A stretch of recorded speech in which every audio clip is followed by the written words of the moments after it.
ನಮಸ್ಕಾರ ಆತ್ಮೀಯ ವಿದ್ಯಾರ್ಥಿ ಮಿತ್ರರೇ, ನಾವು ಕಳೆದ ತರಗತಿಯಲ್ಲಿ ಇತಿಹಾಸದ ಮೂಲಭೂತ ಅಂಶಗಳು ಮತ್ತು ಇತಿಹಾಸದ ಹುಟ್ಟು ಮತ್ತು ಬೆಳವಣಿಗೆ ಈ ಎರಡು ವಿಚಾರಗಳ ಬಗ್ಗೆ ಕೂಲಂಕುಷವಾಗಿ ತಿಳ್ಕೊಂಡಿದ್ದೇವೆ. ತಮಗೆಲ್ಲರೂ ಈಗ ತಿಳಿದಿದೆ ಇತಿಹಾಸದ ಮೂಲಭೂತ ಅಂಶಗಳು ಯಾವುವು ಅಂತೇಳಿ. ಇನ್ನೊಂದ್ಸರಿ ತಮ್ಮ ನೆನಪಿಗೆ ತರೋದಾದರೆ ವ್ಯಕ್ತಿ, ಕಾಲ, ಸ್ಥಳ ಮತ್ತು ಘಟನೆ ಈ 4 ಅಂಶಗಳನ್ನು ಇತಿಹಾಸದ ಮೂಲಭೂತ ಅಂಶಗಳು ಅಂತೇಳಿ ಕರೀತೇವೆ. ಇನ್ನು ಇತಿಹಾಸದ ಹುಟ್ಟು ಮತ್ತು ಬೆಳವಣಿಗೆ ನಿಮಗೆಲ್ಲ ತಿಳಿದೇ ಇದೆ. ಕಳೆದ ತರಗತಿಯಲ್ಲಿ ನಾನು ತಿಳಿಸಿಕೊಟ್ಟಿದ್ದೇನೆ. ಇತಿಹಾಸ ಎಂತಕ್ಕಂಥದ್ದು ಮಾನವನೊಂದಿಗೆ ಹುಟ್ಟಿ, ಮಾನವನೊಂದಿಗೆ ಬೆಳೆದು, ಮಾನವನೊಂದಿಗೆ ಅಂತ್ಯವನ್ನು ಕಾಣುವ ಒಂದು ಅಧ್ಯಯನ ವಿಷಯ. ಹಾಗಾದರೆ ನಿಮಗೆಲ್ಲ ಗೊತ್ತಾಗಿದೆ ಇತಿಹಾಸ ಹುಟ್ಟಿದ್ದು ಯಾವಾಗ ಅಂತ ಹೇಳಿದ್ರೆ, ಮಾನವ ಯಾವಾಗ ಈ ಭೂಮಿಯ ಮೇಲೆ ಜನಿಸಿದ್ನೋ ಆಗಲೇ ಇತಿಹಾಸದ ಹುಟ್ಟು ಆಯಿತು. ಇನ್ನು ಅದರ ಬೆಳವಣಿಗೆಯ ಹಂತಗಳನ್ನು ನಾನು ನಿಮಗೆ ತಿಳಿಸಿದ್ದೆ. ಇತಿಹಾಸ ಮೊದಲು ಮಾನವ ವಾಸಿಸಿದ ಗುಹೆಗಳಲ್ಲಿನ ರೇಖಾಚಿತ್ರಗಳ ಮೂಲಕ ತನ್ನ ಬೆಳವಣಿಗೆಯನ್ನು ಆರಂಭಿಸಿತು. ಆ ರೇಖಾಚಿತ್ರಗಳಿಗೆ ಬಣ್ಣಗಳನ್ನು ತುಂಬುವ ಮೂಲಕ ವರ್ಣಚಿತ್ರಗಳನ್ನಾಗಿ ಮಾನವ ಪರಿವರ್ತಿಸಿದ. ಹೀಗಾಗಿ ರೇಖಾಚಿತ್ರಗಳು ವರ್ಣಚಿತ್ರಗಳಾಗಿವೆ. ಹೀಗೆ ಚಿತ್ರಗಳ ರೂಪದಲ್ಲಿ ಮೊದಲು ಇತಿಹಾಸದ ಬೆಳವಣಿಗೆ ಆಯಿತು.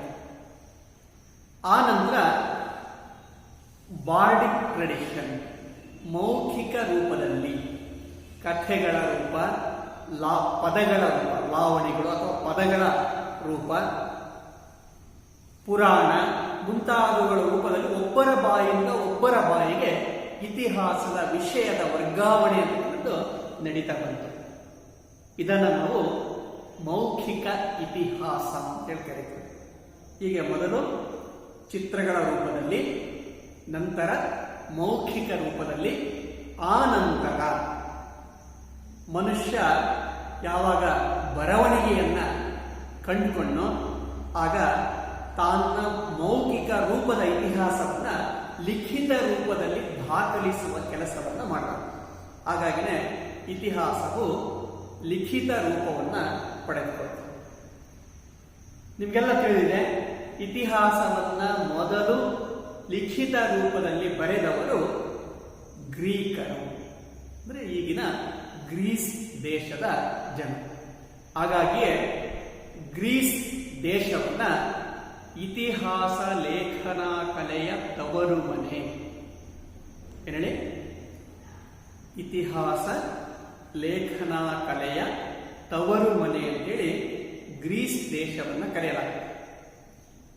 ಗ್ರೀಸ್ ದೇಶದ ಪ್ರಸಿದ್ಧ ಅರಸ ಪೆರಿಕ್ಲಸ್, ಅವನ ಆಸ್ಥಾನದಲ್ಲಿದ್ದ ಹೆರೋಡೊಟಸ್ ಎಂಬ ಇತಿಹಾಸಕಾರ ಮೊದಲು ಇತಿಹಾಸವನ್ನು ಲಿಖಿತ ರೂಪದಲ್ಲಿ ದಾಖಲಿಸಿದ ಅಥವಾ ಬರೆದ. ಹಾಗಾಗಿಯೇ ಹೆರೋಡೊಟಸ್ನನ್ನ ಇತಿಹಾಸದ ಪಿತಾಮಹ ಅಂತೇಳಿ ಕರೀತೇವೆ. ಹೀಗೆ ಗ್ರೀಕರಿಂದ ಇತಿಹಾಸದ ಬರವಣಿಗೆ ಆರಂಭವಾಯಿತು. ಆನಂತರ ರೋಮ್ನಲ್ಲಿ ಇತಿಹಾಸ ಬೆಳವಣಿಗೆ ಅಂತಕ್ಕಂಥದ್ದನ್ನು ಕಾಣ್ತು. ಯಾವಾಗ ಪೋಪರ ಅಧಿಕಾರ ರೋಮ್ನಲ್ಲಿ ಸ್ಥಾಪಿತವಾಯಿತು ಆಗ ಇತಿಹಾಸದ ಬೆಳವಣಿಗೆಯ ಮೇಲೆ ವ್ಯತಿರಿಕ್ತ ಪ್ರಭಾವ ಬೀರಿತು. ಕ್ರೈಸ್ತ ಮಠಾಧಿಪತಿಗಳ ಕಿರುಕುಳಕ್ಕೆ ಇತಿಹಾಸ ಒಳಗಾಗಿ ಇತಿಹಾಸದ ಬೆಳವಣಿಗೆ ಕುಂಠಿತವಾಯಿತು. ಕಾಲಾನಂತರ ಪೋಪನ ಪ್ರಭುತ್ವ ನಾಶ ಆಗಿ ಮತ್ತೆ ಸಾಮ್ರಾಜ್ಯಗಳ ಉದಯ ಆಗಿದೆ. ಪುನರುಜ್ಜೀವನ ಸಂಭವಿಸುತ್ತೆ. ರೆನೆಸಾನ್ಸ್ ಅಂತೇಳಿ ಅದನ್ನು ಕರೀತೇವೆ. ಆ ಪುನರುಜ್ಜೀವನ ಕಾಲದಲ್ಲಿ ಇತಿಹಾಸವು ಹೆಮ್ಮರವಾಗಿ ಬೆಳವಣಿಗೆಯನ್ನು ಕಾಣುತ್ತೆ. ಹೀಗೆ ನಾವು ಇತಿಹಾಸದ ಹುಟ್ಟು ಮತ್ತು ಬೆಳವಣಿಗೆ ಏನಿದೆ ಅದರಲ್ಲೂ ಬೆಳವಣಿಗೆಯನ್ನು 3 ಪ್ರಮುಖ ಹಂತಗಳಲ್ಲಿ ಗುರುತಿಸ್ತೇವೆ. 1 ಚಿತ್ರಗಳ ರೂಪ, 2 ಲಿಖಿತ ರೂಪ, 3 ಮೌಖಿಕ ರೂಪ. ಹೀಗೆ 3 ಹಂತಗಳಲ್ಲಿ ಇತಿಹಾಸದ ಬೆಳವಣಿಗೆ ಆಯಿತು ಅಂತೇಳಿ ನಾವೆಲ್ಲ ಕಳೆದ ತರಗತಿಯಲ್ಲಿ ತಿಳ್ಕೊಂಡಿದ್ದೇವೆ. ಇವತ್ತಿನ ತರಗತಿಯಲ್ಲಿ ನಾವು ಇತಿಹಾಸದ ಅರ್ಥ ಮತ್ತು ಇತಿಹಾಸದ ವ್ಯಾಖ್ಯೆಗಳ ಬಗ್ಗೆ ತಿಳಿದುಕೊಳ್ಳೋಣ. ಇತಿಹಾಸ ಅಂತ ಹೇಳಿದ್ರೆ ಬದಲಾಗದ ಗತಕಾಲ ಅಂತೇಳಿ ಕರೀತೇವೆ. ಇತಿಹಾಸ ಎಂದರೆ ಬದಲಾಗದ ಗತಕಾಲ. History is the study of past. ಗತಕಾಲದ ಅಧ್ಯಯನವೇ ಇತಿಹಾಸ ಅಂತೇಳಿ ಕರೆಯಲಾಗುತ್ತೆ. ಇಂತಹ ಇತಿಹಾಸಕ್ಕೆ ಅನೇಕ ವಿದ್ವಾಂಸರು ತಮ್ಮದೇ ಆದ ರೀತಿಯಲ್ಲಿ ಅದನ್ನು ವ್ಯಾಖ್ಯಾನಿಸುವ ಕೆಲಸವನ್ನ ಮಾಡ್ತಾರೆ. ಇತಿಹಾಸದ ವ್ಯಾಖ್ಯೆಗಳನ್ನು ತಿಳಿಯುವ ಮೊದಲು ಇತಿಹಾಸ ಪದದ ಉತ್ಪತ್ತಿಯನ್ನ ನಾವು ನೋಡೋದಾದ್ರೆ, ಇತಿಹಾಸ ಎಂಬ ಪದ ಏನಿದೆ ಇದು ಆಂಗ್ಲ ಭಾಷೆಯ ಹಿಸ್ಟರಿ ಎಂಬ ಪದದಿಂದ ಬಂದಿದೆ. ಇತಿಹಾಸವನ್ನ ಇಂಗ್ಲಿಷ್ನಲ್ಲಿ ಹಿಸ್ಟರಿ ಅಂತೇಳಿ ಕರೀತೇವೆ. ಈ ಹಿಸ್ಟರಿ ಎಂಬ ಆಂಗ್ಲ ಪದ ಗ್ರೀಕ್ ಭಾಷೆಯ ಹಿಸ್ಟೋರಿಯಾ ಎಂಬ ಪದದಿಂದ ಬಂದಿದೆ. ಗ್ರೀಕ್ ಭಾಷೆಯ ಹಿಸ್ಟೋರಿಯಾ ಎಂಬ ಪದದಿಂದ ಬಂದಿದೆ. ಹಾಗಾದರೆ ಹಿಸ್ಟೋರಿಯಾ ಎಂದರೇನು? ಹಿಸ್ಟೋರಿಯಾ ಎಂದರೆ ತನಿಖೆ ಮಾಡು, ವಿಚಾರಿಸು, ಅನ್ವೇಷಿಸು ಎಂದರ್ಥ. ಹಿಸ್ಟೋರಿಯಾ ಎಂದರೆ ತನಿಖೆ ಮಾಡು, ವಿಚಾರಿಸು, ಅನ್ವೇಷಿಸು ಎಂದರ್ಥ. ಗ್ರೀಕರು ತನಿಖೆಯಿಂದ, ವಿಚಾರಣೆಯಿಂದ, ಅನ್ವೇಷಣೆಯಿಂದ ಸಂಗ್ರಹಿಸಿದ ಮಾಹಿತಿಯನ್ನೇ ಇತಿಹಾಸ ಎಂದು ಕರೆದಿದ್ದಾರೆ. ಹಾಗಾದರೆ ಇತಿಹಾಸ ಅಂತ ಹೇಳಿದ್ರೆ ತನಿಖೆಯಿಂದ, ವಿಚಾರಣೆಯಿಂದ, ಅನ್ವೇಷಣೆಯಿಂದ ಸಂಗ್ರಹಿಸಿದ ಮಾಹಿತಿ ಅಂತ ಹೇಳಿದ್ದಾರೆ. ಹೀಗೆ ಇತಿಹಾಸ ಎಂಬ ಪದ ಆಂಗ್ಲ ಭಾಷೆಯ ಹಿಸ್ಟರಿ ಪದದ ಅನುವಾದವಾಗಿದೆ. ಹಿಸ್ಟರಿ ಪದವು ಗ್ರೀಕ್ ಭಾಷೆಯ ಹಿಸ್ಟೋರಿಯಾ ಎಂಬ ಪದದಿಂದ ಬಂದಿದೆ. ಹಿಸ್ಟೋರಿಯಾ ಎಂದರೆ ತನಿಖೆ ಮಾಡು, ವಿಚಾರಿಸು, ಅನ್ವೇಷಿಸು ಎಂದರ್ಥ. ಈಗ ನಿಮಗೆ ತಿಳಿತಲ್ವಾ ಹಿಸ್ಟೋರಿಯಾ ಅಂದ್ರೆ ಏನು ಅಂತ ಹೇಳಿದ್ರೆ ತನಿಖೆ ಮಾಡು, ವಿಚಾರಿಸು, ಅನ್ವೇಷಿಸು ಎಂದರ್ಥ. ಇನ್ನ ಇತಿಹಾಸ ಎಂಬ ಪದ ಏನಿದೆ ಇದು ಮೂಲತಃ ಸಂಸ್ಕೃತದ ಪದ. ಸಂಸ್ಕೃತದ ಇತಿ ಪ್ಲಸ್ ಹ ಪ್ಲಸ್ ಅಸ ಎಂಬ 3 ಪದಗಳ ಸಂಯೋಜನೆಯಿಂದ ಆಗಿದೆ. ಇತಿ ಪ್ಲಸ್ ಹ ಪ್ಲಸ್ ಹಸ ಎಂಬ 3 ಪದಗಳ ಸಂಯೋಜನೆಯಿಂದ ಆಗಿದೆ.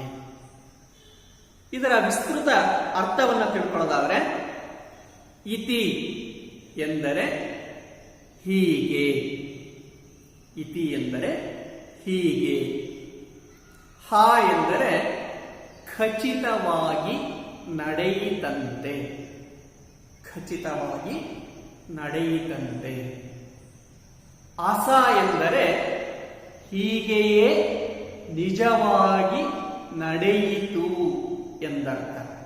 ಹೀಗೆ ಸಂಸ್ಕೃತದ ಇತಿಹಾಸ ಎಂಬ ಪದವು ಇತಿ ಪ್ಲಸ್ ಹ ಪ್ಲಸ್ ಅಸ ಎಂಬ 3 ಪದಗಳ ಸಂಯೋಜನೆಯಿಂದಾಗಿದೆ. ಇತಿ ಎಂದರೆ ಹೀಗೆ, ಹ ಎಂದರೆ ಖಚಿತವಾಗಿ ನಡೆಯಿತಂತೆ, ಹಸ ಎಂದರೆ ಹೀಗೆಯೇ ನಿಜವಾಗಿ ನಡೆಯಿತು. ಅಂದರೆ ಹೀಗೆ ಇತ್ತು, ಹೀಗೆ ನಡೆಯಿತು ಮತ್ತು ಹೀಗೆಯೇ ನಡೆದಿತ್ತು ಎಂಬುದನ್ನು ತಿಳಿಸುವುದೇ ಇತಿಹಾಸ. ಈಗ ಇತಿಹಾಸ ಎಂಬ ಪದ ಇಂಗ್ಲಿಷ್ನಲ್ಲಿ ಹಿಸ್ಟರಿ ಅಂತಲೂ ಸಂಸ್ಕೃತದಲ್ಲಿ ಇತಿಹಾಸ ಎಂದು ಕರೆಯಲ್ಪಟ್ಟಿದೆ. ಇನ್ನು ಬೇರೆ ಬೇರೆ ಭಾಷೆಗಳಲ್ಲಿ ಇತಿಹಾಸವನ್ನು ಬೇರೆ ಬೇರೆ ಹೆಸರಿನಿಂದ ಕರೀತಾರೆ. ಉದಾಹರಣೆಗೆ ಅರೇಬಿಕ್ನಲ್ಲಿ ತಾರೀಖ್ ಎಂದು ಕರೆಯಲಾಗಿದೆ. ಹೀಗೆ ಬೇರೆ ಬೇರೆ ಹೆಸರುಗಳನ್ನು ಕರೀತಾರೆ. ನಿಮಗೆ ಇಷ್ಟು ಮಾಹಿತಿ ಸಾಕು ಅಂತ ಅನ್ಸುತ್ತೆ. ಇನ್ನು ನಾವು ಇತಿಹಾಸದ ವ್ಯಾಖ್ಯೆಗಳ ಬಗ್ಗೆ ತಿಳ್ಕೊಳ್ಳೋಣ. ಬೇರೆ ಬೇರೆ ವಿದ್ವಾಂಸರು ಇತಿಹಾಸವನ್ನ ಬೇರೆ ಬೇರೆ ರೀತಿಯಲ್ಲಿ ಅರ್ಥೈಸುವ ಕೆಲಸವನ್ನ ಮಾಡಿದ್ದಾರೆ. ಅದರಲ್ಲಿ ನಾವು ಒಂದೊಂದಾಗಿ ತಿಳ್ಕೊಳ್ಳೋದಾದ್ರೆ ಮೊದಲನೆಯವನು ಹೆರೋಡೋಟಸ್. ಇವನನ್ನು ನಾವು ಇತಿಹಾಸದ ಪಿತಾಮಹ ಅಂತ ಕರೀತೇವೆ. ನಾನು ಆಗಲೇ ಹೇಳಿದ್ದೇನೆ, ಇವನು ಗ್ರೀಸ್ನ ಅರಸನಾದ ಪೆರಿಕ್ಲಸ್ಸನ ಆಸ್ಥಾನದಲ್ಲಿದ್ದ ಪ್ರಸಿದ್ಧ ಇತಿಹಾಸಕಾರ. ಇವನ ಕಾಲ ಸಾಶಾಪೂರ್ವ 484ರಿಂದ 424. ಇತಿಹಾಸವನ್ನ ಲಿಖಿತ ರೂಪದಲ್ಲಿ ಬರೆದ ಮೊದಲಿಗ. ಹಾಗಾಗಿಯೇ ಇವನನ್ನ ಇತಿಹಾಸದ ಪಿತಾಮಹ ಅಂತೇಳಿ ನಾವು ಕರೀತೇವೆ.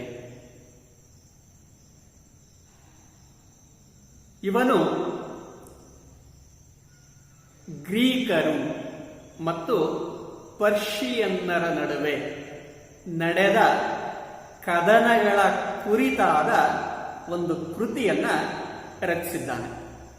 ಆ ಕೃತಿ ಯಾವುದು ಅಂತ ಹೇಳಿದ್ರೆ the history of Persian wars. The history of Persian wars.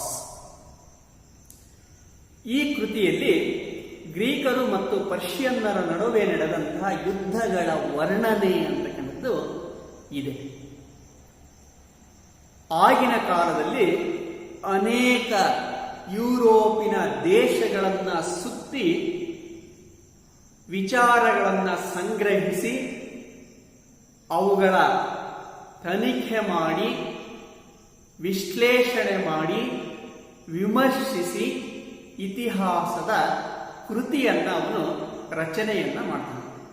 ಹಾಗಾಗಿ ನಾವೇನಂತ ಕರಿತೇವೆ ಅಂತ ಹೇಳಿದ್ರೆ ಇತಿಹಾಸದ ಪಿತಾಮಹ ಅಂತೇಳಿ ಕರಿತೇವೆ. ಇನ್ನು ಇವನ ಪ್ರಕಾರ ಇತಿಹಾಸ ಎಂದರೇನು? ಹೆರೋಡೋಟಸ್ನ ಪ್ರಕಾರ ಇತಿಹಾಸ ಎಂದರೆ ಮುಂದಿನ ಪೀಳಿಗೆಯು ನೆನಪಿಡಬೇಕಾದ ಮಹಾನ್ ವೀರರು ಮತ್ತು ಮಹತ್ವಪೂರ್ಣ ಘಟನೆಗಳ ದಾಖಲೆ. ಮುಂದಿನ ಪೀಳಿಗೆಯು ನೆನಪಿಡಬೇಕಾದ ಮಹಾನ್ ವೀರರು ಮತ್ತು ಮಹತ್ವಪೂರ್ಣವಾದ ಘಟನೆಗಳ ದಾಖಲೆಯೇ ಇತಿಹಾಸ ಎಂದು ತಿಳಿಸಿದ್ದಾನೆ. ಹಾಗಾದ್ರೆ ಇವನು ಇತಿಹಾಸಕ್ಕೆ ನೀಡಿರುವ ವ್ಯಾಖ್ಯೆ ಪರಿಪೂರ್ಣವೇ? ಇತಿಹಾಸದ ಸಂಪೂರ್ಣ ಅರ್ಥವನ್ನ ಈ ವ್ಯಾಖ್ಯೆ ನೀಡುತ್ತದೆಯೇ ಎಂಬುದನ್ನು ನಾವು ಅರಿಯಲು ಪ್ರಯತ್ನಿಸಿದಾಗ ಇದು ಇತಿಹಾಸದ ಪರಿಪೂರ್ಣ ವ್ಯಾಖ್ಯೆ ಆಗಲಾರದು. ಇದು ಇತಿಹಾಸಕ್ಕೆ ಸಂಕುಚಿತ ಅರ್ಥವನ್ನ ಮಾತ್ರ ನೀಡುತ್ತದೆ. ಅವನೇ ತಿಳಿಸುವಂತೆ ಇಲ್ಲಿ ನಾವು ಎರಡು ಪ್ರಮುಖ ಅಂಶಗಳನ್ನ ನೋಡ್ತೇವೆ. ಮುಂದಿನ ಪೀಳಿಗೆ ನೆನಪಿಡಬೇಕಾದ ಮಹಾನ್ ವೀರರು ಮತ್ತು ಮಹತ್ವಪೂರ್ಣ ಘಟನೆಗಳನ್ನ ಅಧ್ಯಯನ ಮಾಡುವುದೇ ಇತಿಹಾಸ ಅಂತ ಹೇಳ್ತಾರೆ. ಹಾಗಾದ್ರೆ ಇತಿಹಾಸ ಅಂತ ಹೇಳಿದ್ರೆ ಮಹಾನ್ ವ್ಯಕ್ತಿಗಳನ್ನ ಮತ್ತು ಮಹತ್ವಪೂರ್ಣವಾದ ಘಟನೆಗಳನ್ನ ಮಾತ್ರ ಅಧ್ಯಯನವನ್ನ ಮಾಡುವುದಿಲ್ಲ. ಮಾನವನ ಸರ್ವತೋಮುಖ ಸಾಧನೆಗಳ ಅಧ್ಯಯನವೇ ಇತಿಹಾಸ. ಹಾಗಾದರೆ ಮಾನವನ ಎಲ್ಲ ಸಾಧನೆಗಳನ್ನು ಇದು ಅಧ್ಯಯನ ಮಾಡುತ್ತೆ ಅಂತೇಳಿ ಇವನ ವ್ಯಾಖ್ಯೆ ನಮಗೆ ತಿಳಿಸೋದಿಲ್ಲ. ಹಾಗಾಗಿ ಇದು ಇತಿಹಾಸಕ್ಕೆ ಸಂಕುಚಿತ ಅರ್ಥವನ್ನ, ಸೀಮಿತ ಅರ್ಥವನ್ನ ನೀಡುತ್ತೆ. ಆದರೆ ಆಗಿನ ಕಾಲಕ್ಕೆ ಇವನು ನೀಡಿದಂತಹ ಇತಿಹಾಸದ ವ್ಯಾಖ್ಯೆ ಪರಿಪೂರ್ಣವಾಗಿತ್ತು. ಆದರೆ ಈಗ ಆ ಇತಿಹಾಸದ ವ್ಯಾಖ್ಯೆ ಪರಿಪೂರ್ಣ ಅಲ್ಲ ಅಂತೇಳಿ ನಾವು ತಿಳಿಬಹುದು. ಇನ್ನು ಎರಡನೇ, ಸಂತ ಆಗಸ್ಟೈನ್. ಸಂತ ಆಗಸ್ಟೈನ್ ಇವನು ಚರ್ಚಿನ ಶ್ರೇಷ್ಠ ಇತಿಹಾಸಕಾರ. ಚರ್ಚಿನ ಶ್ರೇಷ್ಠ ಇತಿಹಾಸಕಾರ. ಇವನ ಕಾಲ ಸಾಶ 354ರಿಂದ ಸಾಶ 430, 4ನೇ ಶತಮಾನ. ಇವನು the city of god, the city of god ಎಂಬ ಕೃತಿಯನ್ನ ಬರೆದಿದ್ದಾನೆ. ದೇವರ ನಗರ, ದ ಸಿಟಿ ಆಫ್ ಗಾಡ್ ಎಂಬ ಶ್ರೇಷ್ಠ ಕೃತಿಯನ್ನ ಬರೆದಿದ್ದಾನೆ. ಈ ಕೃತಿಯಲ್ಲಿ ಅವನು ಇತಿಹಾಸ ಎಂದರೇನು ಎಂಬುದನ್ನು ತಿಳಿಸಿದ್ದಾನೆ. ಇವನ ಪ್ರಕಾರ ಇತಿಹಾಸವೆಂದರೆ ಸದ್ಗುಣ ಮತ್ತು ದುರ್ಗುಣಗಳ ನಡುವೆ ನಡೆಯುವ ನಿರಂತರ ಸಂಘರ್ಷ. ಸದ್ಗುಣ ಮತ್ತು ದುರ್ಗುಣಗಳ ನಡುವೆ ನಡೆಯುವ ನಿರಂತರ ಸಂಘರ್ಷ. ದೇವರು ಮತ್ತು ಸೈತಾನನ ನಡುವೆ ನಡೆಯುವ ನಿರಂತರ ಸಂಘರ್ಷ. ದೇವರು ಮತ್ತು ಸೈತಾನನ ನಡುವೆ ನಡೆಯುವ ನಿರಂತರ ಸಂಘರ್ಷ ಅಂತಿಮವಾಗಿ ದೇವರ ವಿಜಯದೊಂದಿಗೆ ಪರ್ಯಾವಸಾನಗೊಳ್ಳುತ್ತದೆ ಎಂದಿದ್ದಾನೆ. ಅಂದರೆ ಸದ್ಗುಣ ಮತ್ತು ದುರ್ಗುಣಗಳ ನಡುವಿನ ಹೋರಾಟ ಏನಿದೆ, ಆ ಹೋರಾಟದಲ್ಲಿ ಯಾವಾಗಲೂ ಸದ್ಗುಣ ಅಂದ್ರೆ ಒಳ್ಳೆಯತನಕ್ಕೆ, ಸತ್ಯಮೇವ ಜಯತೆ ಎಂಬ ಮಾತನ್ನು ಹೇಳ್ತಾರೆ. ಯಾವಾಗಲೂ ಸತ್ಯವೇ ಜಯಿಸುತ್ತದೆ. ಅಧರ್ಮದ ವಿರುದ್ಧ ಧರ್ಮವು ಜಯವನ್ನ ಗಳಿಸುತ್ತದೆ ಅಂತೇಳಿ ಹೇಳ್ತಾರೆ. ಹಾಗೇನೆ ಇವನು ಸಹ ದುರ್ಗುಣದ ವಿರುದ್ಧ ಸದ್ಗುಣವು ವಿಜಯವನ್ನ ಸಾಧಿಸುತ್ತದೆ ಎಂಬ ಮಾತನ್ನು ಹೇಳ್ತಾನೆ. ಹೀಗೆ ಸದ್ಗುಣ ಮತ್ತು ದುರ್ಗುಣಗಳ ನಡುವೆ ನಡೆಯುವ ನಿರಂತರವಾದಂತಹ ಹೋರಾಟವನ್ನೇ ಇವನು ಇತಿಹಾಸ ಅಂತೇಳಿ ಕರೆದಿದ್ದಾನೆ. ಹೀಗೆ ಹೆರೋಡಟಸ್ ಅವನು ಮಹಾನ್ ವ್ಯಕ್ತಿಗಳು ಮತ್ತು ಮಹತ್ವಪೂರ್ಣವಾದ ಘಟನೆಗಳ ಅಧ್ಯಯನವೇ ಇತಿಹಾಸ ಅಂತೇಳಿ ಕರೆದ್ರೆ, ಸಂತ ಆಗಸ್ಟೈನ್ ಸದ್ಗುಣ ಮತ್ತು ದುರ್ಗುಣಗಳ ನಡುವಿನ ಹೋರಾಟವೇ ಇತಿಹಾಸ ಅಂತೇಳಿ ಕರೆದಿದ್ದಾನೆ. ಆದರೆ ಇವನ ವ್ಯಾಖ್ಯೆಯೂ ಸಹ ಇತಿಹಾಸದ ಪರಿಪೂರ್ಣ ವ್ಯಾಖ್ಯೆ ಆಗಲಾರದು. ಏಕೆಂದರೆ ಇವನು ತಿಳಿಸುವ ಇತಿಹಾಸದ ಅರ್ಥ ಆಧ್ಯಾತ್ಮಿಕ ಹಿನ್ನೆಲೆಯನ್ನ, ಧಾರ್ಮಿಕ ಹಿನ್ನೆಲೆಯನ್ನ ಹೊಂದಿದೆ. ಇವನು ತನ್ನ ವ್ಯಾಖ್ಯೆಯಲ್ಲಿ ದೇವರು ಮತ್ತು ಪವಾಡಗಳಿಗೆ ಹೆಚ್ಚಿನ ಮಹತ್ವವನ್ನು ನೀಡಿದ್ದಾನೆ. ಮಾನವನ ಜೀವನವು ದೇವತೆಗಳಿಂದಲೇ ಮಾರ್ಗದರ್ಶಿಸಲ್ಪಡುತ್ತದೆ, ನಿರ್ದೇಶಿಸಲ್ಪಡುತ್ತದೆ ಎಂದು ಖಚಿತವಾಗಿ ತಿಳಿಸುವ ಪ್ರಯತ್ನವನ್ನ ಮಾಡುವ ಮೂಲಕ ಧರ್ಮ ಮತ್ತು ದೇವರ ಬಗ್ಗೆ, ಚರ್ಚಿನ ಬಗ್ಗೆ ನಂಬಿಕೆಗಳನ್ನು ಹುಟ್ಟು ಹಾಕಲಿಕ್ಕೆ ಇತಿಹಾಸದ ಬಳಕೆಯನ್ನ ಮಾಡಿಕೊಳ್ತಾರೆ. ಹಾಗಾಗಿನೇ ಇದು ಆಧ್ಯಾತ್ಮಿಕ ಹಿನ್ನೆಲೆಯಲ್ಲಿ, ಧಾರ್ಮಿಕ ಹಿನ್ನೆಲೆಯಲ್ಲಿ ರೂಪಿಸಿದ ಒಂದು ವ್ಯಾಖ್ಯೆಯಾಗಿದೆ. ಹಾಗಾಗಿಯೇ ಇದು ಸಹ ಇತಿಹಾಸದ ಪರಿಪೂರ್ಣ ಅರ್ಥವನ್ನು ನೀಡುವುದಿಲ್ಲ. ಹಾಗಾಗಿಯೇ ಇದು ಸಹ ಇತಿಹಾಸದ ಸಂಕುಚಿತ ಅರ್ಥವನ್ನು ನೀಡತಕ್ಕಂಥ ಒಂದು ವ್ಯಾಖ್ಯೆಯಾಗಿದೆ. ಇನ್ನು ಮೂರನೇ, ಕಾರ್ಲ್ ಮಾರ್ಕ್ಸ್. ಇವನು ಜರ್ಮನ್ ದೇಶದ ಒಬ್ಬ ಶ್ರೇಷ್ಠ ಇತಿಹಾಸಕಾರ, ಸಮಾಜಶಾಸ್ತ್ರಜ್ಞ ಮತ್ತು ಶ್ರೇಷ್ಠ ವಿಚಾರವಾದಿಯೂ ಆಗಿದ್ದಾನೆ. ಇವನ ಕಾಲ ಸಾಶ 1818ರಿಂದ 1883. ಇವನು 2 ಪ್ರಮುಖವಾದ ಕೃತಿಗಳನ್ನು ರಚಿಸ್ತಾನೆ. ಒಂದು ದಾಸ್ ಕ್ಯಾಪಿಟಲ್, ಮತ್ತೊಂದು ಕಮ್ಯುನಿಸ್ಟ್ ಮ್ಯಾನಿಫೆಸ್ಟೋ. ಇದನ್ನು ನಿಮಗೆ ಪ್ರಮುಖವಾಗಿ 2 ಅಂಕಕ್ಕೆ ಪ್ರಶ್ನೆಯನ್ನ ಕೇಳ್ತಾರೆ.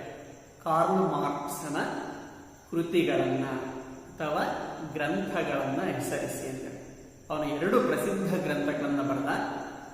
ಒಂದು ಕಮ್ಯುನಿಸ್ಟ್ ಮ್ಯಾನಿಫೆಸ್ಟೋ, ಮತ್ತೊಂದು ದಾಸ್ ಕ್ಯಾಪಿಟಲ್.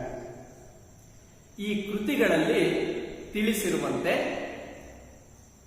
ಅಥವಾ ಕಾರ್ಲ್ ಮಾರ್ಕ್ಸನ ಪ್ರಕಾರ ಇತಿಹಾಸ ಎಂದರೆ ಉಳ್ಳವರು ಮತ್ತು ಇಲ್ಲದವರ ನಡುವಿನ ಸಂಘರ್ಷ. ಉಳ್ಳವರು ಮತ್ತು ಇಲ್ಲದವರ ನಡುವಿನ ಸಂಘರ್ಷ. ಉಳ್ಳವರು ಅಂತ ಹೇಳಿದ್ರೆ ಶ್ರೀಮಂತರು, ಇಲ್ಲದವರು ಅಂತ ಹೇಳಿದ್ರೆ ಬಡವರು. ಶ್ರೀಮಂತರು ಮತ್ತು ಬಡವರ ನಡುವೆ ನಡೀತಕ್ಕಂಥ ನಿರಂತರವಾದ ಹೋರಾಟವೇ ಇತಿಹಾಸ ಅಂತ ಹೇಳಿ ಕರೀತಾರೆ.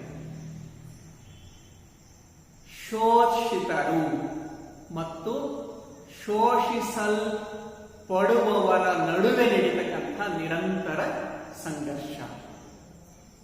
ಶೋಷಿಸಲ್ಪಡುವವರು ಮತ್ತು ಶೋಷಿತರ ನಡುವೆ ನಡೀತಕ್ಕಂಥ ನಿರಂತರವಾದಂತಹ ಸಂಘರ್ಷ ಅಂತಲೂ ಹೇಳ್ತಾರೆ. ಹೀಗೆ ಇವನು ಆರ್ಥಿಕ ಹಿನ್ನೆಲೆಯನ್ನ ಇಟ್ಕೊಂಡು ಇತಿಹಾಸವನ್ನ ಅರ್ಥೈಸುವ ಕೆಲಸವನ್ನ ಮಾಡ್ತಾನೆ. ವಿಶ್ವದಲ್ಲಿ ಸಮತಾವಾದ, ಕಮ್ಯುನಿಸಂ ಅಂತೇಳಿ ಕರೀತಾರೆ, ಅದು ಹುಟ್ಟಲಿಕ್ಕೆ ಕಾರಣವಾದಂತಹ ವ್ಯಕ್ತಿಯೇ ಈ ಕಾರ್ಲ್ ಮಾರ್ಕ್ಸ್ ಎಂತಕ್ಕಂಥ. ಹಾಗಾಗಿ ಇವನ್ನ ವೈಜ್ಞಾನಿಕ ಸಮತಾವಾದದ ಪಿತಾಮಹ ಅಂತೇಳಿ ಕರೆಯಲಾಗುತ್ತೆ. ಇವನ ಪ್ರಕಾರ ಇತಿಹಾಸ ಅಂತ ಹೇಳಿದ್ರೆ ಉಳ್ಳವರು ಮತ್ತು ಇಲ್ಲದವರ ನಡುವಿನ ಸಂಘರ್ಷವೇ ಇತಿಹಾಸ. ಇದಕ್ಕೆ ಉದಾಹರಣೆಯಾಗಿ ಹೇಳೋದಂದ್ರೆ ರಷ್ಯಾದ ಕ್ರಾಂತಿ. ಅರಸು ಮನೆತನದವರಿಂದ ನಿರಂತರ ಶೋಷಣೆಗೆ ಒಳಗಾದಂತಹ ರೈತರು, ಕಾರ್ಮಿಕರು ನಡೆಸಿದಂತಹ ಕ್ರಾಂತಿಯೇ ಯಾವುದು ಅಂತ ಹೇಳಿದ್ರೆ ರಷ್ಯಾದ ಕ್ರಾಂತಿ. ಹಾಗೆಯೇ ಫ್ರಾನ್ಸಿನ ಮಹಾಕ್ರಾಂತಿ, ರಾಜಪ್ರಭುತ್ವದ ವಿರುದ್ಧ ಜನತೆ ನಡೆಸಿದಂತಹ ಕ್ರಾಂತಿ. ಅಂದ್ರೆ ಯಾವಾಗ ಶೋಷಣೆಗೆ ಒಳಗಾಗ್ತಾರೋ ಆಗ ಆ ಶೋಷಣೆಯ ವಿರುದ್ಧ ಜನತೆ ತಿರುಗಿ ಬೀಳ್ತಾರೆ, ಆಗ ಇತಿಹಾಸದ ಸೃಷ್ಟಿಯಾಗುತ್ತೆ ಎಂಬ ಮಾತನ್ನ ಕಾರ್ಲ್ ಮಾರ್ಕ್ಸ್ ಎಂಬ ತನ್ನ ವ್ಯಾಖ್ಯೆಯಲ್ಲಿ ತಿಳಿಸಿದ್ದಾನೆ. ಆದರೆ ಇದು ಮಾನವನ ಆರ್ಥಿಕ ಚಟುವಟಿಕೆಗಳಿಗೆ ಸೀಮಿತವಾಗಿರೋದ್ರಿಂದಾಗಿ ಇದನ್ನು ಸಹ ನಾವು ಇತಿಹಾಸದ ಪರಿಪೂರ್ಣವಾದ ವ್ಯಾಖ್ಯೆ ಅಂತೇಳಿ ಹೇಳಲಿಕ್ಕೆ ಸಾಧ್ಯವಿಲ್ಲ. ಇನ್ನು 4ನೇವನು ಜೆ.ಬಿ. ಬ್ಯೂರಿ. ಜೆ.ಬಿ. ಬ್ಯೂರಿ ಇವನು ಐರ್ಲೆಂಡ್ ಅಥವಾ ಐರಿಷ್ ಇತಿಹಾಸಕಾರ, ಐರ್ಲೆಂಡ್ ದೇಶದ ಇತಿಹಾಸಕಾರ. ಇವನ ಕಾಲ 1861ರಿಂದ 1927.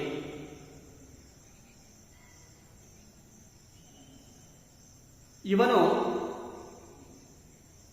ಇತಿಹಾಸದ ಪ್ರಾಧ್ಯಾಪಕನಾಗಿ ಕಾರ್ಯವನ್ನು ನಿರ್ವಹಿಸಿದನು. ಇವನ ಪ್ರಕಾರ ಇತಿಹಾಸ ಎಂದರೆ ಇತಿಹಾಸವು ಒಂದು ವಿಜ್ಞಾನ. ಇತಿಹಾಸವು ಒಂದು ವಿಜ್ಞಾನ, ಹೆಚ್ಚು ಅಲ್ಲ ಕಡಿಮೆಯೂ ಅಲ್ಲ. History is a science, no more no less ಎಂಬ ಮಾತನ್ನು ಹೇಳ್ತಾರೆ. ಇತಿಹಾಸವು ಒಂದು ವಿಜ್ಞಾನ, ಹೆಚ್ಚು ಅಲ್ಲ ಕಡಿಮೆಯೂ ಅಲ್ಲ ಎಂಬ ಮಾತನ್ನ ಹೇಳಿದ್ದಾನೆ. ಆದರೆ ಇವನ ಈ ವ್ಯಾಖ್ಯೆಯನ್ನ ಬಹಳಷ್ಟು ಜನ ವಿದ್ವಾಂಸರು ವಿರೋಧವನ್ನ ವ್ಯಕ್ತಪಡಿಸ್ತಾರೆ ಅಥವಾ ಟೀಕೆಯನ್ನ ಮಾಡ್ತಾರೆ. ಏಕೆ ಅಂತ ಹೇಳಿದ್ರೆ ಇತಿಹಾಸ ವಿಜ್ಞಾನ ಆಗಲಿಕ್ಕೆ ಸಾಧ್ಯವಿಲ್ಲ. ಏಕೆ ಅಂತ ಹೇಳಿದ್ರೆ ವಿಜ್ಞಾನ ಅಂತ ಹೇಳಿದ್ರೆ ಜ್ಞಾನದ ವ್ಯವಸ್ಥಿತವಾದ ಅಧ್ಯಯನವೇ ವಿಜ್ಞಾನ. The systematic study of knowledge is called as science. ವಿಜ್ಞಾನದಲ್ಲಿ ಪ್ರತಿಯೊಂದನ್ನು ಪ್ರಯೋಗಕ್ಕೆ ಒಳಪಡಿಸಲಾಗುತ್ತದೆ. ಪ್ರತಿಯೊಂದನ್ನು ಪ್ರಯೋಗಕ್ಕೆ ಒಳಪಡಿಸಲಾಗುತ್ತದೆ. ಆದರೆ ಇತಿಹಾಸದಲ್ಲಿ ಪ್ರಯೋಗಕ್ಕೆ ಒಳಪಡಿಸಲು ಸಾಧ್ಯವಿಲ್ಲ. ಏಕೆಂದರೆ ನಾವು ಅಧ್ಯಯನ ಮಾಡುವುದು ಗತಕಾಲವನ್ನ ಕುರಿತು. ಆ ಕಾಲದ ಮಾನವನನ್ನ ಮತ್ತೆ ಪ್ರಯೋಗಕ್ಕೆ ಒಳಪಡಿಸಲಿಕ್ಕೆ ಸಾಧ್ಯ ಇಲ್ಲ. ಇತಿಹಾಸದ ಮರುಸೃಷ್ಟಿ ಸಾಧ್ಯವಿಲ್ಲ. ಹಾಗಾಗಿನೇ ಇತಿಹಾಸ ವಿಜ್ಞಾನ ಅಲ್ಲ ಅಂತೇಳಿ ಸಾಕಷ್ಟು ಜನ ವಿದ್ವಾಂಸರು ವಿರೋಧವನ್ನ ವ್ಯಕ್ತಪಡಿಸ್ತಾರೆ. ಆಗ ಜೆ.ಬಿ. ಬ್ಯೂರಿ ಇತಿಹಾಸಕ್ಕೆ ಮತ್ತೊಂದು ವ್ಯಾಖ್ಯಾನವನ್ನ ಕೊಡ್ತಾರೆ. ಆ ವ್ಯಾಖ್ಯೆ ಯಾವುದು ಅಂತ ಹೇಳಿದ್ರೆ ಇತಿಹಾಸವು ವಿಜ್ಞಾನವಾಗಲು ಹೊರಟಿರುವ ಇತ್ತೀಚಿನ ಆಕಾಂಕ್ಷಿ. ಇತಿಹಾಸವು ವಿಜ್ಞಾನವಾಗಲು ಹೊರಟಿರುವ ಇತ್ತೀಚಿನ ಆಕಾಂಕ್ಷಿ ಮತ್ತು ಇತಿಹಾಸವು ಒಂದು ಕಲೆ ಎಂಬ ಮಾತನ್ನ ಹೇಳ್ತಾರೆ. ಈ ವ್ಯಾಖ್ಯೆಯನ್ನ ಎಲ್ಲರೂ ಈಗ ಒಪ್ಪಿದ್ದಾರೆ.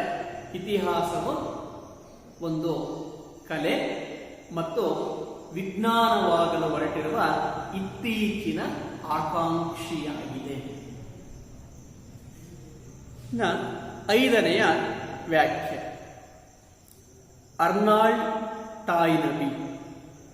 ಅರ್ನಾಲ್ಡ್ ಟಾಯ್ನಬಿ ಇವನು ಇಂಗ್ಲೆಂಡ್ ದೇಶದ ಪ್ರಸಿದ್ಧ ಇತಿಹಾಸಕಾರ. ಇಂಗ್ಲೆಂಡ್ ದೇಶದ ಪ್ರಸಿದ್ಧ ಇತಿಹಾಸಕಾರ. ಇವನ ಕಾಲ 1889ರಿಂದ 1975. 1889 to 1975. ಇವನು ಜಗತ್ತಿನ 26 ನಾಗರಿಕತೆಗಳನ್ನು ಕುರಿತು ಅಧ್ಯಯನವನ್ನು ಮಾಡ್ತಾನೆ. ಜಗತ್ತಿನ 26 ನಾಗರಿಕತೆಗಳನ್ನು ಕುರಿತು ಅಧ್ಯಯನವನ್ನು ಮಾಡ್ತಾನೆ. ಮತ್ತು A study of history, A study of history ಎಂಬ ಶ್ರೇಷ್ಠ ಗ್ರಂಥವನ್ನು ರಚನೆಯನ್ನ ಮಾಡ್ತಾನೆ. ಈ ಗ್ರಂಥದಲ್ಲಿ ಇತಿಹಾಸಕ್ಕೆ ಈ ರೀತಿಯ ಅರ್ಥವನ್ನು ನೀಡ್ತಾನೆ. ಅರ್ನಾಲ್ಡ್ ಟಾಯ್ನಬಿಯ ಪ್ರಕಾರ ಇತಿಹಾಸ ಎಂದರೆ ನಾಗರಿಕತೆಗಳ 7 ಬೀಳಿನ ಕಥೆ. ಇತಿಹಾಸವೆಂದರೆ ನಾಗರಿಕತೆಗಳ 7 ಬೀಳಿನ ಕಥೆ. ಹೀಗೆ ಇತಿಹಾಸ ಅಂತ ಹೇಳಿದ್ರೆ ನಾಗರಿಕತೆಗಳ 7 ಬೀಳಿನ ಕಥೆ ಅಂತೇಳಿ ಅರ್ನಾಲ್ಡ್ ಟಾಯ್ನಬಿ ಕರೆದಿದ್ದಾನೆ. ಏಕೆ ಅಂತ ಹೇಳಿದ್ರೆ ಮೊದಲಿಗೆ ಮಾನವ ಅನಾಗರಿಕನಾಗಿದ್ದಂತಹ ಮಾನವ ನಾಗರಿಕನಾಗಲಿಕ್ಕೆ ನಡೆಸಿದಂತಹ ಪ್ರಯಾಣ, ಸಾಗಿ ಬಂದಂತಹ ಜೀವನ ಗಾಥೆ ಅಂತ ಕರೆದೇನಿದೆ ಅದನ್ನೇ ಅವನು ಇತಿಹಾಸ ಅಂತೇಳಿ ಕರೆದಿದ್ದಾನೆ. ಹೀಗೆ ಅರ್ನಾಲ್ಡ್ ಟಾಯ್ನಬಿ ನಾಗರಿಕತೆಗಳ 7 ಬೀಳಿನ ಕಥೆಯೇ ಇತಿಹಾಸ ಎಂದು ಉಲ್ಲೇಖಿಸಿದ್ದಾನೆ. ಇನ್ನು 6ನೇ ಜವಾಹರ್ಲಾಲ್ ನೆಹರು. ಜವಾಹರ್ಲಾಲ್ ನೆಹರು ಭಾರತದ ಪ್ರಥಮ ಪ್ರಧಾನಮಂತ್ರಿ. ಭಾರತದ ಪ್ರಥಮ ಪ್ರಧಾನಮಂತ್ರಿ. ಇವರ ಕಾಲ ಸಾಶ 1889ರಿಂದ 1964. 1889 to 1964. ಇವರು 2 ಶ್ರೇಷ್ಠ ಕೃತಿಗಳನ್ನು ರಚಿಸ್ತಾರೆ. ಒಂದು Discovery of India, Bharat Darshan. Discovery of India. ಮತ್ತೊಂದು glimpses of world history. Glimpses of world history ಎಂಬ ಕೃತಿಯನ್ನು ರಚಿಸಿದ್ದಾರೆ. ಭಾರತ ದರ್ಶನ ಅಥವಾ ಡಿಸ್ಕವರಿ ಆಫ್ ಇಂಡಿಯಾ ಎಂಬ ಕೃತಿಯಲ್ಲಿ ತಿಳಿಸಿರುವಂತೆ ಅಥವಾ ಜವಾಹರ್ಲಾಲ್ ನೆಹರೂರವರ ಪ್ರಕಾರ ಇತಿಹಾಸವೆಂದರೆ ಮಾನವ ಅನಾಗರಿಕತೆಯಿಂದ ನಾಗರಿಕತೆಯ ಕಡೆಗೆ ಸಾಗಿ ಬಂದ ಕಥೆ. ಮಾನವ ಅನಾಗರಿಕತೆಯಿಂದ ನಾಗರಿಕತೆಯ ಕಡೆಗೆ ಸಾಗಿ ಬಂದ ಮನುಕುಲದ ಕಥೆಯೇ ಇತಿಹಾಸ ಎಂದಿದ್ದಾರೆ. ಅನಾಗರಿಕತೆಯಿಂದ ನಾಗರಿಕತೆಯ ಕಡೆಗೆ ಸಾಗಿ ಬಂದ ಮನುಕುಲದ ಕಥೆಯೇ ಇತಿಹಾಸ ಎಂದಿದ್ದಾರೆ.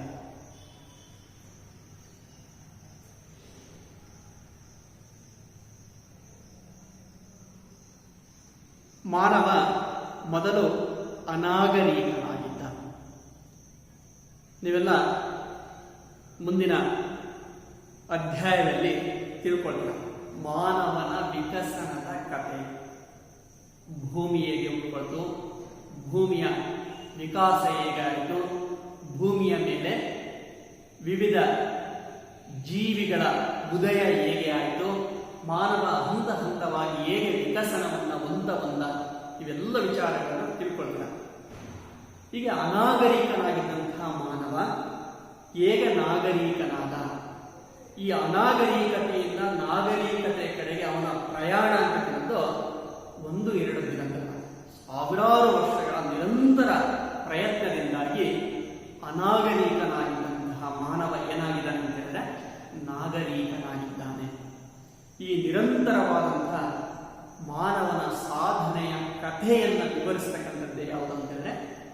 ಇತಿಹಾಸ ಅಂತ ಕರೀತಾರೆ. ಹೀಗೆ ಇತಿಹಾಸಕ್ಕೆ ಒಂದು ವಿಶಾಲವಾದಂತಹ ಅರ್ಥವನ್ನ, ಒಂದು ಮಹತ್ವಪೂರ್ಣವಾದಂತಹ ವ್ಯಾಖ್ಯೆಯನ್ನ ನೀಡಿದವರು ಯಾರು ಅಂತ ಹೇಳಿದ್ರೆ ಜವಾಹರ್ಲಾಲ್ ನೆಹರೂರವರು. ಇವರ ಪ್ರಕಾರ ಇತಿಹಾಸ ಅಂತ ಹೇಳಿದ್ರೆ ಅನಾಗರಿಕತೆಯಿಂದ ನಾಗರಿಕತೆಯ ಕಡೆಗೆ ಸಾಗಿ ಬಂದ ಮನುಕುಲದ ಕಥೆ. ಅನಾಗರಿಕತೆಯಿಂದ ನಾಗರಿಕತೆಯ ಕಡೆಗೆ ಸಾಗಿ ಬಂದ ಮನುಕುಲದ ಕಥೆಯೇ ಇತಿಹಾಸ ಅಂತೇಳಿ ಕರೆದಿದ್ದಾರೆ. ಇನ್ನು ಇವರಲ್ಲದೆ ಇನ್ನೂ ಅನೇಕ ವಿದ್ವಾಂಸರುಗಳು ಇತಿಹಾಸವನ್ನು ಬೇರೆ ಬೇರೆ ದೃಷ್ಟಿಕೋನದಿಂದ ನೋಡಿ ಇತಿಹಾಸವನ್ನ ವ್ಯಾಖ್ಯಾನಿಸಿದ್ದಾರೆ. ಅದರಲ್ಲಿ ಉದಾಹರಣೆಗೆ ಒಂದೆರಡನ್ನ ನಾವು ಹೇಳೋದಂದ್ರೆ, ನೀವೆಲ್ಲ ಅಡಾಲ್ಫ್ ಹಿಟ್ಲರನ ಕಥೆಯನ್ನ ಕೇಳಿರ್ಬೋದು, ಹೆಸರನ್ನ ಕೇಳಿರ್ತೀರ. ದ್ವಿತೀಯ ಮಹಾಯುದ್ಧಕ್ಕೆ ಕಾರಣನಾದಂತಹ ಜರ್ಮನಿಯ ಸರ್ವಾಧಿಕಾರಿ, ನಾಜಿ ಪಕ್ಷದ ಸ್ಥಾಪಕ ಹಿಟ್ಲರ್ ತಿಳಿಸುವ ಪ್ರಕಾರ ಇತಿಹಾಸವೆಂದರೆ ಜಯಭೇರಿ ಹೊಡೆದ ಯುದ್ಧಗಳ ವರ್ಣನೆ. ಹಿಟ್ಲರ್ನ ಪ್ರಕಾರ ಜಯಭೇರಿ ಹೊಡೆದ ಯುದ್ಧಗಳ ವರ್ಣನೆ. ಆದರೆ ಇತಿಹಾಸ ಎಂತಕ್ಕಂಥ ಕೇವಲ ಯುದ್ಧಗಳನ್ನು ಕುರಿತಾಗಿ ಮಾತ್ರ ಅಧ್ಯಯನವನ್ನು ಮಾಡೋದಿಲ್ಲ. ಹಾಗಾಗಿನೇ ಹಿಟ್ಲರನ ಈ ವ್ಯಾಖ್ಯೆಯೂ ಸಹ ಇತಿಹಾಸದ ಪರಿಪೂರ್ಣ ವ್ಯಾಖ್ಯೆ ಆಗಲಿಕ್ಕೆ ಸಾಧ್ಯ ಇಲ್ಲ. ಇನ್ನು ನೆಪೋಲಿಯನ್ ಬೋನಾಪಾರ್ಟೆ ಫ್ರಾನ್ಸಿನ ಒಬ್ಬ ಶ್ರೇಷ್ಠ ಆಡಳಿತಗಾರ, ಒಬ್ಬ ಸಾಮಾನ್ಯ ವ್ಯಕ್ತಿಯಾಗಿದ್ದಂಥವನು ಫ್ರಾನ್ಸಿನ ಚಕ್ರವರ್ತಿಯಾಗಿ ಏಳಿಗೆಯನ್ನ ಹೊಂದಿದಂತಹ ಆ ರೋಚಕ ಕಥೆಯೇ ಅತ್ಯಂತ ಭವ್ಯವಾದಂಥದ್ದು. ಅಂತಹ ವ್ಯಕ್ತಿ ತಿಳಿಸುವಂತೆ ಇತಿಹಾಸ ಎಂದರೆ ಸತ್ತವರ ಮೇಲೆ ಹೆಣೆಯಲ್ಪಟ್ಟ ಸುಳ್ಳಿನ ಕಂತೆ. ಅವನು ಇಂಗ್ಲಿಷ್ನಲ್ಲಿ ಹೇಳ್ತಾನೆ, ಹಿಸ್ಟ್ರಿ ಈಸ್ ಬಂಕ್. ಇತಿಹಾಸ ಎಂತಕ್ಕಂಥದ್ದು ಕಟ್ಟುಕತೆ, ಸತ್ತವರ ಮೇಲೆ ಹೆಣೆಯಲ್ಪಟ್ಟ ಸುಳ್ಳಿನ ಕಥೆ ಅಂತೇಳಿ ಅವನು ತಿಳಿಸ್ತಾನೆ. ಹಾಗಾದ್ರೆ ಇತಿಹಾಸ ಎಂತಕ್ಕಂಥದ್ದು ಸತ್ತವರ ಕುರಿತಾಗಿಯೇ ಅಧ್ಯಯನವನ್ನು ಮಾಡುತ್ತೆ, ಆದರೆ ಸುಳ್ಳಿನ ಕಥೆಯನ್ನ ಹೇಳುವುದಿಲ್ಲ. ಉದಾಹರಣೆಗೆ, ತಾವು ಇತಿಹಾಸದಲ್ಲಿ ಅಧ್ಯಯನವನ್ನು ಮಾಡ್ತೀರಾ. ಗೌತಮ ಬುದ್ಧ ಹುಟ್ಟಿದ, ಬೌದ್ಧ ಧರ್ಮವನ್ನು ಸ್ಥಾಪಿಸಿದ. ಮಹಾವೀರ ಹುಟ್ಟಿದ, ಜೈನ ಧರ್ಮವನ್ನು ಸ್ಥಾಪಿಸಿದ. ಚಂದ್ರಗುಪ್ತ ಮೌರ್ಯ ಸಾಮ್ರಾಜ್ಯವನ್ನ ಸ್ಥಾಪಿಸಿದ. ಅಶೋಕನಂತಹ ಶ್ರೇಷ್ಠ ಅರಸ ಭಾರತವನ್ನ, ಮೌರ್ಯ ಸಾಮ್ರಾಜ್ಯವನ್ನ ಆಳಿದ. ಇದೆಲ್ಲ ನಿಜ, ಯಾವುದು ಸುಳ್ಳು ಅಲ್ಲ. ಹಾಗಾದ್ರೆ ನೆಪೋಲಿಯನ್ ಹೇಳಿರುವ ಇತಿಹಾಸದ ವ್ಯಾಖ್ಯೆಯೂ ಸಹ ಏನಾಗಿದೆ ಅಂತಿದ್ದಾರೆ, ತಪ್ಪಾಗಿದೆ. ಇನ್ನು ಬೇರೆ ಬೇರೆ ವಿದ್ವಾಂಸರು ಇತಿಹಾಸವನ್ನು ಬೇರೆ ಬೇರೆ ದೃಷ್ಟಿಕೋನದಲ್ಲಿ ವಿವರಿಸುವ, ಅರ್ಥೈಸುವ ಕೆಲಸವನ್ನ ಮಾಡಿದ್ದಾರೆ. ಪ್ರೀತಿಯ ವಿದ್ಯಾರ್ಥಿಗಳೇ, ಇಂದು ನಾವು ತರಗತಿಯಲ್ಲಿ ಇತಿಹಾಸದ ಅರ್ಥ ಮತ್ತು ಇತಿಹಾಸದ ವ್ಯಾಖ್ಯೆಗಳ ಬಗ್ಗೆ ತಿಳ್ಕೊಂಡಿದ್ದೇವೆ. ಅದರಲ್ಲೂ ಪ್ರಮುಖವಾಗಿ 6 ವ್ಯಾಖ್ಯೆಗಳು. ಒಂದು, ಹೆರೋಡಟಸ್, ಮುಂದಿನ ಪೀಳಿಗೆಯು ನೆನಪಿಡಬೇಕಾದ ಮಹಾನ್ ವೀರರು ಮತ್ತು ಮಹತ್ವಪೂರ್ಣವಾದ ಘಟನೆಗಳ ದಾಖಲೆಯೇ ಇತಿಹಾಸ ಎಂದಿದ್ದಾನೆ. ಎರಡನೆಯದು, ಸಂತ ಆಗಸ್ಟೈನ್. ಇವನ ಪ್ರಕಾರ ಸದ್ಗುಣ ಮತ್ತು ದುರ್ಗುಣಗಳ ನಡುವೆ ನಡೆಯುವ ನಿರಂತರವಾದ ಹೋರಾಟವೇ ಇತಿಹಾಸ. ಮೂರನೆಯವನು ಕಾರ್ಲ್ ಮಾರ್ಕ್ಸ್. ಇವನ ಪ್ರಕಾರ ಉಳ್ಳವರು ಮತ್ತು ಇಲ್ಲದವರ ನಡುವಿನ ನಿರಂತರ ಹೋರಾಟವೇ ಇತಿಹಾಸ. ನಾಲ್ಕನೆಯವನು ಜೆ.ಬಿ. ಬ್ಯೂರಿ. ಇವನ ಪ್ರಕಾರ ಇತಿಹಾಸವೂ ಒಂದು ವಿಜ್ಞಾನ, ಹೆಚ್ಚೂ ಅಲ್ಲ ಕಡಿಮೆಯೂ ಅಲ್ಲ. ಹಾಗೆಯೇ ಅವನು ಮುಂದುವರೆದ ಹೇಳ್ತಾನೆ, ಇತಿಹಾಸವು ಒಂದು ಕಲೆ, ವಿಜ್ಞಾನವಾಗಲು ಹೊರಟಿರುವ ಇತ್ತೀಚಿನ ಆಕಾಂಕ್ಷಿ ಎಂದಿದ್ದಾನೆ. ಇನ್ನು 5ನೇಯವನು ಅರ್ನಾಲ್ಡ್ ಟಾಯ್ನ್ಬಿ. ಇವನ ಪ್ರಕಾರ ನಾಗರಿಕತೆಗಳ 7 ಬೀಳಿನ ಕಥೆಯೇ ಇತಿಹಾಸ. ಇನ್ನು 6ನೇಯವರು ಜವಾಹರ್ಲಾಲ್ ನೆಹರುರವರು. ಇವರ ಪ್ರಕಾರ ಅನಾಗರಿಕತೆಯಿಂದ ನಾಗರಿಕತೆಯ ಕಡೆಗೆ ಸಾಗಿ ಬಂದ ಮನುಕುಲದ ಕಥೆಯೇ ಇತಿಹಾಸ. ಈ 6 ವ್ಯಾಖ್ಯೆಗಳು ನಿಮ್ಮ ಪರೀಕ್ಷಾ ದೃಷ್ಟಿಯಿಂದ ಅತ್ಯಂತ ಪ್ರಮುಖವಾದಂಥವುಗಳು. ಇವಾರನ್ನು ಚೆನ್ನಾಗಿ ಓದ್ಕೊಳ್ಳಿ, ನೆನಪಲ್ಲಿ ಇಟ್ಕೊಳ್ಳಿ. ಇವತ್ತಿಗೆ ಇಂದಿನ ತರಗತಿಯನ್ನು ಮುಗಿಸ್ತಾ ಇದ್ದೇನೆ. ನಮಸ್ಕಾರ. ಮುಂದಿನ ತರಗತಿಯಲ್ಲಿ ನಾವು ಇತಿಹಾಸದ ಅಧ್ಯಯನದ ಮಹತ್ವ ಎಂಬ ವಿಚಾರದ ಬಗ್ಗೆ ತಿಳ್ಕೊಳ್ಳೋಣ. ಮತ್ತೊಮ್ಮೆ ತಮ್ಮೆಲ್ಲರಿಗೂ ನಮಸ್ಕಾರ.